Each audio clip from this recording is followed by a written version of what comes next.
Hey guys, it's me, Emil, and today I'm going to be ranking every single movie I watched in May. But this video is the first of a series that I plan on doing for like the foreseeable future at least, and it will involve me looking back at every single movie I watched in a month and ranking them on a tier list. And before I get started, I know that other channels do this, but I think this one will be uniquely me because I have a very weird movie taste, and this can double as me kind of giving you movie recommendations, if you trust my opinion, you know. And in the comment section down below, you guys can give me some movie recommendations that I can cover in future monthly recap. Another rule I'm instating to this video is that I rewatch movies like a great deal. Like I think I've seen the Muppet movie maybe like 20 times. So once it's covered once on one of these monthly recaps, I'm never gonna do it again. So pretend that this is just one giant tier list with all of my rankings of movies ever. I mean, I guess I'll re-rank a movie if I've like drastically changed my opinion on it, but that's besides the point. You'll see how this goes in the upcoming months. So now let's get started on my ranking of every single movie that I watched in May of 2025. My tier list has 5 different levels, and if you want to equate that to a star ranking, I guess you can. At the bottom of the list, I have the worst. This one is reserved for like the bottom of the barrel. I would never recommend this to everyone, nor would I ever reconsider watching it, and I think it is a just outright bad movie. Like if this one came up in a conversation, I would audibly groan and roll my eyes. Right above that is Bad. This movie I thought was pretty bad, but if you guys wanted to check it out, I wouldn't be opposed. This one I would give you more of the benefit of the doubt if you actually liked this movie. I wouldn't be totally mad with you. It's just a movie that I personally just don't like. These are movies that I'm kind of just neutral on. It didn't make me feel a negative feeling or a positive feeling. I'm kind of just like, all right, it existed. That was definitely a movie of all time. I don't really care. And of course, things in okay can swing positive, swing negative. Above okay, we have solid. These movies are solid movies, and I think they're really fantastic. I have like no quarrel with these movies, and if you think it's one of your favorites of all time, then that's great. I mean, it's just not, it doesn't do that for me, but I think that it is a fantastic movie. However, at the top of the tier list, we have my favorite movies of all time. If a movie like really sticks with me and I can remember it vividly to like the end of the month, I'm gonna put this thing in like favorite of all time. This one is gotta be one that I'm gonna probably rewatch like 100 times. So don't get mad if your favorite movie isn't one of my favorite movies, okay? Also, this one's gonna be pretty hard to get into, but I do like most movies, so let's see how it does. The first 2 movies on my list I watched on May 1st. And the reason I watched these on May 1st was because at the beginning of this month, I was still in college. And on one of my last weeks of school, I kind of did a double feature of sorts. The first movie I watched in that day was City Lights. I know we're starting with like some crazy picks here. First of all, I'm putting this one in favorite of all time. This movie was awesome, but it wasn't awesome in the kind of way of like, oh my god, the frickin' Charlie Chaplin fights the aliens from outer space and it's frickin' sick. City Lights is a Charlie Chaplin film, and yes, it is very old, but at the same time, it is extremely lovable. If you've ever wanted to check out a Charlie Chaplin movie, have an interest in absurdist humor, or just overall love physical comedy, I think that City Lights is a great start for that. The movie kind of plays as a bunch of Charlie Chaplin skits, just like in sequence with each other. Like they do build to like the next skit, but he goes on a little crazy adventure just to kind of like win the love of a woman who is visually impaired and doesn't really know how he looks. I think I'm remembering that right. I hope I'm remembering that right. But anyways, City Lights is a whole lot of fun. Charlie Chaplin hits a spear in this movie. And if you ever had any interest in checking out a Charlie Chaplin movie, this is a great place to start. Highly recommend. The next movie I watched on May 1st was The Bride Wore Black. It was for an Alfred Hitchcock study class, which is a pretty interesting class that I was able to take, and I'm really appreciative that that class was offered when I was in college. But not only did we go over Alfred Hitchcock, we went over Francois Truffaut. This guy was a new wave French director who was kind of an Alfred Hitchcock stan, for lack of a better term. Like if this guy existed today and Alfred Hitchcock existed today, he would be making fan cam edits of him on Twitter, and he wanted to be just like him. And if you ever watch an Alfred Hitchcock movie, you know that it's typically some like spy thriller kind of thing where somebody gets put into a crazy situation that they didn't ask for. Truffaut takes a lot of inspiration from Alfred Hitchcock here, and if you've ever seen movies like Kill Bill or Old Boy, or shoot, like if you like Daredevil or Black Widow, this is a really cool thriller movie about a woman getting revenge on her husband's killers. It's a really solid film, and I think I'm gonna put in solid, but don't let the lower ranking from City Lights discourage you from checking this one out. If you can get your hands on The Bride Wore Black, check it out. It's a fantastic movie. And with a crazy juxtaposition, the next movie I watched on May 2nd was the Bob's Burgers movie. I love the Bob's Burgers movie. This is not the first time I've seen it. I rewatched it with my girlfriend because she was going through the entirety of Bob's Burgers recently. And then she finally got to the point in the show where they have the movie. So we rewatched Bob's Burgers and I freaking love the Bob's Burgers movie. You can tell they really wanted to like go as crazy as they could with this big budget they were given for a feature-length film. Like, I love the little wiggle dances that all the characters do throughout the movie. But yeah, if you like the Bob's Burgers show, you're gonna like the Bob's Burgers movie. Just check it out. I mean, enough said, you know? I'm gonna put this one in solid. The next movie I watched was a documentary about the life of John Williams. I watched this one on May the 4th because I did not have time to watch a Star Wars movie, but I did have time to put on a documentary kind of just in the background. The music by John Williams is a Disney Plus documentary. Usually these aren't that great, but I thought this one was pretty enjoyable. I'll be honest, I really enjoyed music by John Williams. I'm a big John Williams fan, and they don't just talk about Star Wars, they talk about every movie that he's composed music for, and I didn't know he did that much. I think this is a great little documentary to watch if you got like an hour and a half. I'm gonna put this one in solid too, because this is a solid little documentary about John Williams, and if you like any of his music, then you're probably gonna find some enjoyment out of this. And then we skip to May 8th where I watched The Croods, baby. The Grug brain rot was ruining my brain, so I felt the need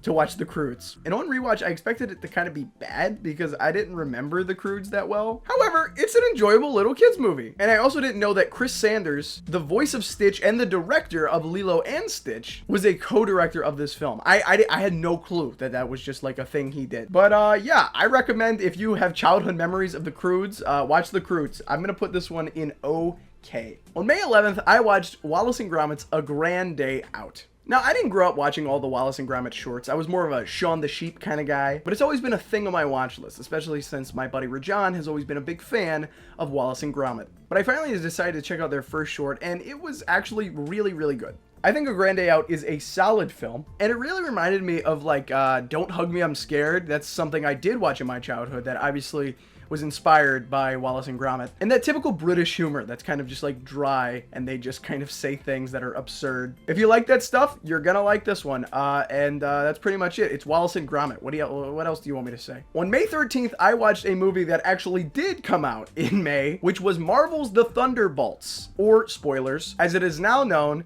The New Avengers.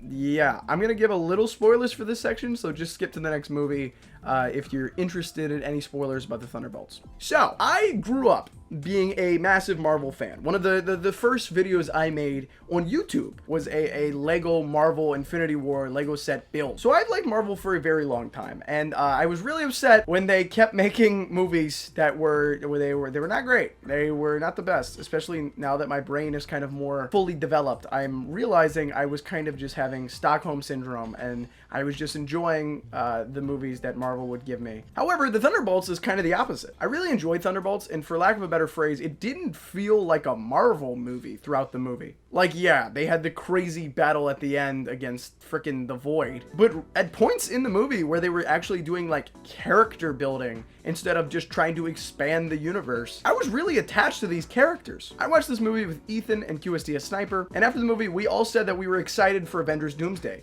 And my reasoning behind it was not because I can see Tony Stark be like, I hate you 3000. It was so I can see the Thunderbolts again, because I loved the Thunderbolts. They are such a great little team together, and honestly are close, maybe on par with the Guardians. Obviously, the Guardians are a lot more developed than the Thunderbolts will ever be because they're going to reset the universe, but that's about the level that I like these guys. So I'm going to put this one in solid. It's definitely not one of my favorite movies of all time, but I do think it was a fantastic movie that kind of revitalized the Marvel universe. I don't know if I used that word right. Revitalized, reignited the flame that was the Marvel universe. I don't know.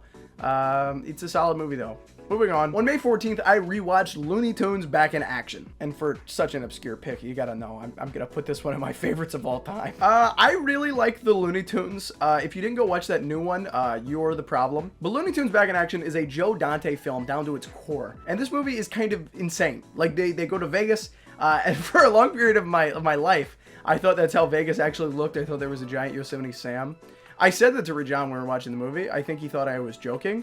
No, that was a real thing. I genuinely thought that the Yosemite Sam thing was a real casino in Las Vegas. But along with the Muppets, the Looney Tunes, I actually have a Looney Tunes shirt on right now, is one of my big, like, hyperfixations that I had growing up. So yeah, I love Looney Tunes back in action, and moving on to the next movie. Okay, I'm a little upset that I did this unknowingly. I feel like if I do videos where I rank movies all in, like, the same franchise, this is just gonna happen throughout the months. But here is a big cluster of all my thoughts on the Final Destination movies. I will try to keep them brief, but some of them I have more thoughts on than the other. So I think we're just gonna rapid fire through all 6 of them. You ready? Here we go. The first Final Destination movie is a very unique premise and concept. It was kind of ingenious to come up with the fact of, like, oh, you can avoid death, but death will always come for you. I think that's a pretty cool thing.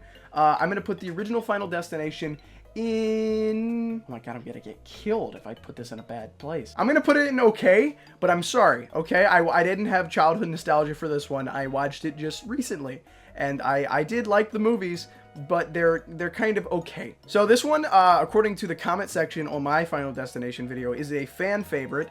And unfortunately, I don't think that opening scene with the interstate pileup can carry an entire film, because I was a little bored throughout this movie. I'm also going to put this one in okay, because they try to do something a little unique by doing all the kills backwards, but I don't think that saved the whole film. I'm sorry. I'm really sorry. I'm pretty sure it's Final Destination 3 where they start to introduce these really, really bad people as characters and expect you to be like, oh, I have to hold on to these people throughout the whole movie, and then be really hyped when they die. I'm sorry, my feelings don't really respond to that kind of stimuli like that. However, I did like most of the characters in Final Destination 3, and I thought the whole photo thing in Final Destination 3 was a very unique twist, because for the life of me, I cannot remember the order of their deaths in the opening premonition scene. I'm sorry, in Final Destination 1, they spell it out because that's where he figures it out. In 2, I was lost. So I really like them going back to the photos throughout the entirety of Final Destination 3, and I'm sorry, Final Destination Glazers, I'm putting this one in solid. Next up on the list was Final Destination 4. I'm gonna put this one in the worst, because this was like an awful movie. I did not like this one at all. It really goes hard on the whole, oh yeah, we're gonna make the characters so unlikable, to the point where I don't really like them at all. And then they go back to the whole premonition things, and it has this stupid, like, 3D CGI. Just not my cup of tea. Final Destination 5, there is some pretty redeeming stuff about this. I like the bridge scene, and I like the ending where they start introducing a few more rules of, like, the take a life thing. I don't know, I heard that was in, like, a earlier one. I just don't remember. It wasn't very memorable to me, because I don't think there was a guy going psycho at the end of the movie. But then the ending where it's just like a big time loop is pretty cool. So I think Final Destination 5, I'm not going to put in the worst, because there is redeeming qualities of it. I'm going to put it in bad. If you like this movie, that's great. Fantastic. Now we made it to Final Destination Bloodlines. On my 60-second reviews, this was my first one, and I gave this one 4 out of 5 Frankenberries. I don't think it's in my favorite movies of all time, but I do think it was a very enjoyable movie, and I think it might be better than 3. I think I'm going to put it a little higher than 3 on the list. I know I typically don't like care too much about the placement of things, but I just want to make that known that I do like Final Destination Bloodlines more than I like Final Destination 3. But I feel like I've been talking about Final Destination for way too long, and I've been talking about it like the whole month. I swear to God, I don't like it that much. I like the Chucky movies or Halloween movies or Nightmare on Elm Street movies a lot more than I like the Final Destination movies. Let's finally move on. If you guys didn't know, I'm a huge fan of the Muppets. And when Muppet Vision 3D was going to be closing pretty soon, like the end of this week, I knew I had to watch the straight-to-TV short that they made about the Muppets going to Disney World. So on May 18th, I checked out The Muppets Go to Disney World. It wasn't a bad short for any reason. It still had the Muppets in it, but it was about as okay as it could get. It's kind of just the Muppets breaking all logic of Walt Disney World and kind of just using the Hopper Pass like crazy. But maybe that's the point, you know? I don't know.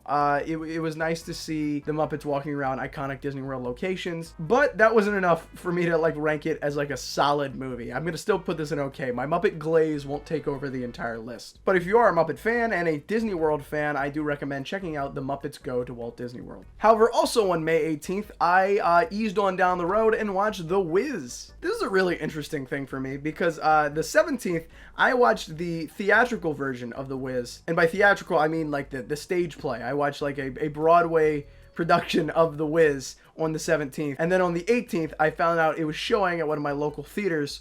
So I watched The Wiz movie, which I hadn't seen before until this very moment. But I might put this one in my favorites of all time. Okay, so if you don't know anything about The Wiz, you might know it's like it has Michael Jackson in it, and it is a different version of The Wizard of Oz for a brand new demographic. However, I think this movie is a lot more than that. It's an interesting take on The Wizard of Oz for multiple reasons. All at the same time, it leans into liminal spaces, which is like crazy. I did not expect that whenever I was going into the film. A different aged person exploring their version of the Land of Oz. Oh yeah, and a different version of the Land of Oz. It's not just a retelling of the Wizard of Oz. This movie is essentially what would happen if someone from New York went through the events of the Wizard of Oz. And I think that's a kind of a genius idea. I don't know why they haven't made like a bunch of different versions of the Wizard of Oz, but in just like different cities. I don't know, I would like a California, Florida, New Orleans version of the Wizard of Oz. That would be cool. And on top of that, this movie also has a lot of great like political commentary. And I think with all that like mushed together, this one is somewhere on like my list of favorite movies of all time. Yeah, I freaking love The Wiz. I think the Broadway version of it was not as good as the movie, but the movie was pretty freaking fantastic. So yeah, great job, Wiz, for impressing me. A movie that's been out for like way longer than I've been alive. The next movie on the list is the live-action Lilo and Stitch remake. This one has caused a lot of controversy online for like many different reasons. And I'm gonna go over some of my general thoughts, because if I talk too long, I'm gonna go over 60 seconds. So, one of my bigger issues with this movie was the voice of Jumba. If at a surface level, this movie is really, really annoying because Jumba's voice sounds actually awful. It's just Zach Galifianakis doing a Zach Galifianakis voice, which is fine when he's the Lego Joker because he kind of sounds like he could be the Joker, but he doesn't sound like Jumba at all. This movie has very few redeeming qualities, some of them being Lilo and Stitch, the actors who play them. One is Chris Sanders, the original Stitch, and the other one is, I do not want to get her name wrong, but I believe it's Maya Kiloa. I think that's how you say her name. And I know a weird demographic watches my videos, so if Maya, some reason you're a fan, I'm sorry I'm saying your name wrong. My name gets mispronounced all the time.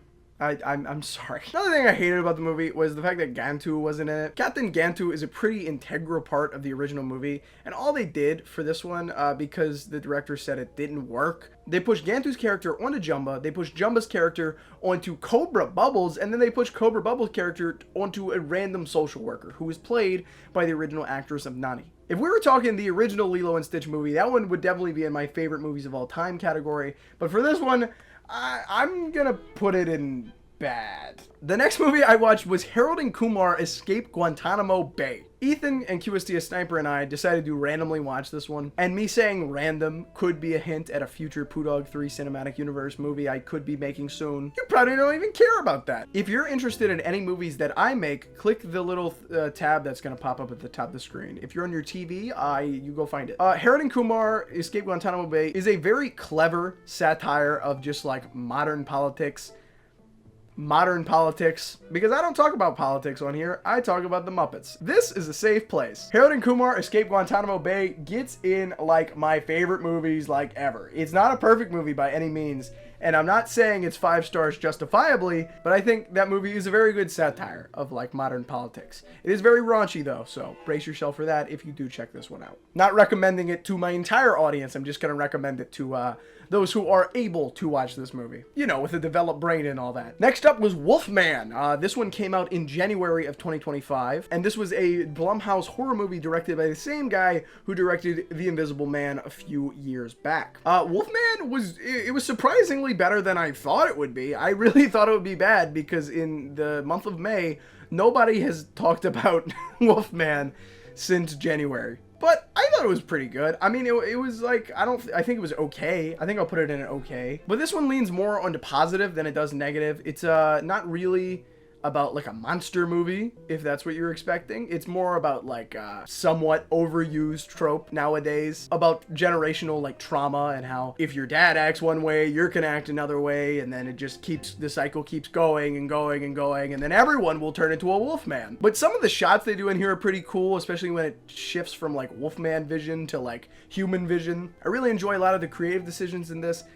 Just plot-wise, it's dragging it down like quite a bit. The next movie I watched was Friendship, and a lot of you did not view that YouTube short because I assume a lot of you didn't hear about this movie. This was an A24 film starring Tim Robinson and Paul Rudd, and it was purely a comedy film. Yes, it does have some elements of like horror, thriller, suspense, and even a sweet little drama at points between two best friends. This movie follows Tim Robinson's character as he has a very bad time fitting in with his neighbor and just people around him, and he's just an awkward human being. And if you've ever been an awkward human being, you can severely relate to this. I really enjoyed Friendship, and I thought it was a hilarious film. And I know I said it would be hard to get into my favorite movies of all time, but I do think I'm going to put this one in there as well. I just watched a lot of good movies this month. What can I say? But if you're watching this right now and you heard me talk about Tim Robinson as if you should know that name, then I'm going to add in a TV show that I also watched this month. This month, I also viewed the I Think You Should Leave with Tim Robinson show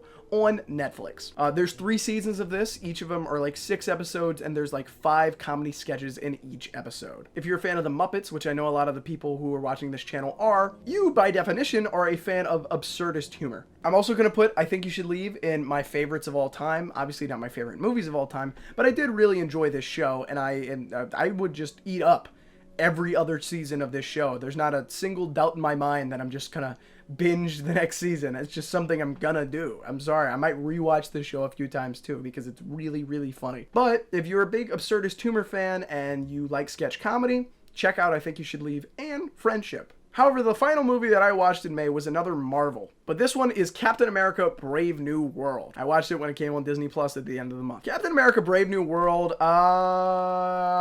people say it's a mess, but it's not entirely a mess. I think it's about the middle of the road for me. I think I'm going to put it in okay. There was some enjoyable elements of this movie. Obviously, it is not as well written as the Thunderbolts was. The end did kind of drag on a little bit. I thought there was a final battle at one point, and then I clicked the remote to see how much time there was, and there was 30 minutes.